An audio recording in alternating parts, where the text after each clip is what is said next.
you? Oh.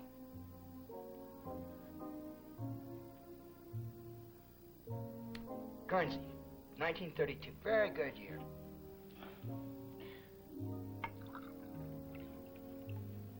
Thank you. You're welcome, madame.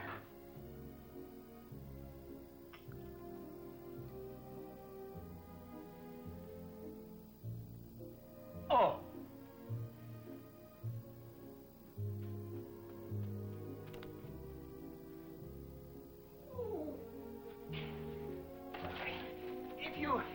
If you want anything... Oh. My assistant is at your command. Aren't you going to stay? You need something special and something private for your first sit-up dinner.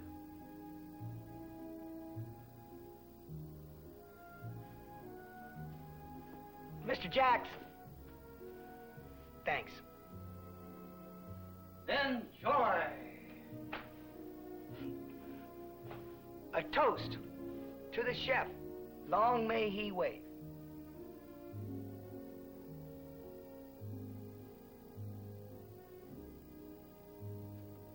Bye, Dad.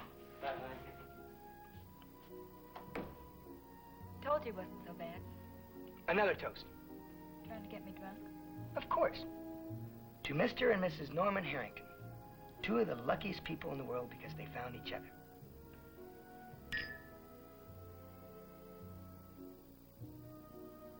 You know what we're going to do as soon as you get well enough?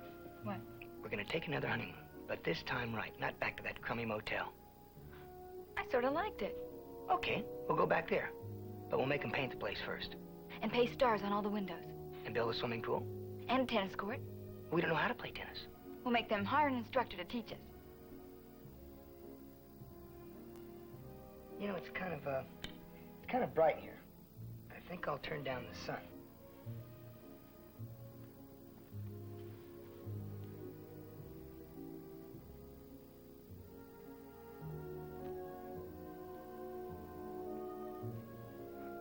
Don't tell me you got a thing for the instructor already.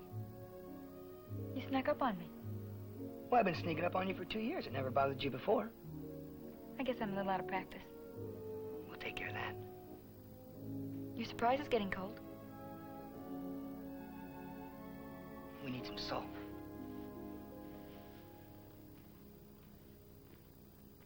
You know what else we're going to do? What? When we get back, we're going to fix up the apartment. I'd love to recover the sofa and maybe get some new curtains. Yellow. How's that sound?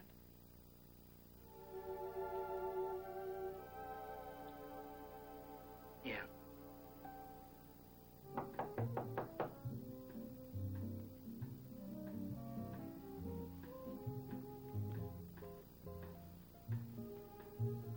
Oh, Rod, come on in. Hi. I need some information. Oh, sure. Let me cut this off. Mike, if a girl has had a baby and you think that you might be the father, is there any way of telling for sure? Oh, you're talking about Jill Smith's baby, aren't you? No, I'm talking about Allison's baby. Now, look, I wouldn't concern myself with that right now. If Allison was pregnant when she left Peyton Place, that means that I have to be the father. You want a drink? Elliot showed me that telegram he got from the hospital. Yeah, I know. I saw it. Well, they don't give out phony information, do they? No. Of course they don't. But sometimes people do. I mean, I think Jill Smith might have lied when she told us that she met Allison. As a matter of fact, I think the only 3 honest words ever come out of her mouth since she's been here was when I met her the first time at the hospital, and she said, "That's my baby." Well, she said that, I believed her. I don't believe her now. I want a blood test. A blood test? This really isn't the kind of a situation where you can apply that kind of evidence. I'll tell you what kind of a situation it is. Any future that I thought I might have is on the line. All right, hold on a second. Joe? Joe, come out here a minute. I want you to meet my brother. He's going to be staying here with me for a while. Joe, say hello to Rod Harrington. He's an old friend of mine. Oh. Joe, tell him what you know about Jill Smith. Smith? Oh, sure. Like what? Oh, come on, Mike. Who needs Now, wait a minute. Who needs what? Wait a minute. Look, he went with Jill when they were together back in New York. Go ahead, tell him. I want you to tell him everything she could have found out about Peyton Place. All the names, places, everything she could have found out while she was still in New York. Oh. Well, you see, Mike and I have this sister that is a great cook. You know, the cheese dishes and the wine sauces and all that jazz. But she doesn't only stuff your mouth.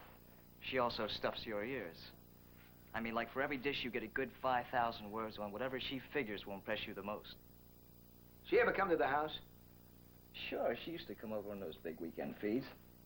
And any time a chick comes over, Lisa always figures the most impressive thing to jive about is her handsome, successful, chief of staff bachelor brother. And she's got stories about Dr. Rossi and that town he lives in that go on forever. You see, Rod, the point is, I mean, she could have just come here, that's all. I mean, she's not a stranger to Peyton Place. She's a stranger to me, Mike. What time do you get in your office tomorrow? You still want to go through with this? I mean, even after what my brother said? Yes. All right, about 8 o'clock in the morning. I'll be leaning on your door. Nice to meet you, Joe. Yeah.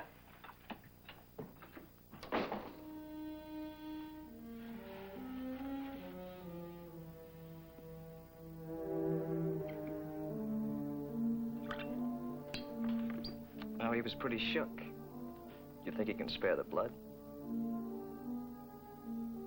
Why is he in such a sweat about Jill's kid? How much did you listen to in there? Come on, I asked you a question. I heard. So what's so important? Because what he told me, he said in confidence. Okay. I'll keep it confidential. Now, look, listen to me. About this Jill Smith. I mean, I noticed that smirk on your face when I said Jill Smith a while ago. If that's not her real last name, what is it? You have to ask her. It was given to me in confidence. Now, wait a minute. Go easy, Mike. Unless you, are ready for a rematch. You know, I really thought you meant what you said about being in my corner. I mean, you'd think I'd stop carrying my guard so low after taking the count this many times, wouldn't you? Your problem isn't having a guard that's too low. Your problem is punching before the fight starts. Me? Why don't you tell that to Romeo? I mean, he's the one who's in such a big sweat about proving something. He doesn't need you to stick a pin in his finger. All he's got to do is ask Jill some questions. It's her kid. She knows who the father is.